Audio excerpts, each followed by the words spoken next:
Riki Kasa Yeshu Ohe Uki Koki Pala Tamu Akle Gye Paho Kupoko Aga Jesu Kri A Okoga Susa Yeshu Ohe He no Mato Okoga Khidi To Kamita Ato Tinya Yeshu Ena Nona Mi Ata Jesu Yeshu Okoga Hokopola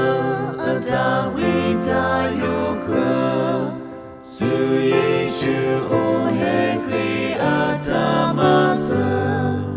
Peta Kota Kenabataga Hutini Atamasa Susa Yeshu Ohe He no Mato Oga Khidi To Kamita Ato Tinya Yeshu Ena Nona Mi Ata Jesu Yeshu Okoga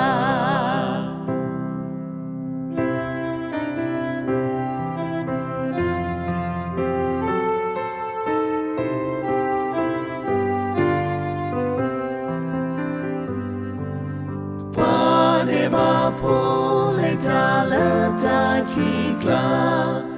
Lewi Wata Lowi Lata Leka Yeshu Taka Nyono Kukhona Nahune Atakoga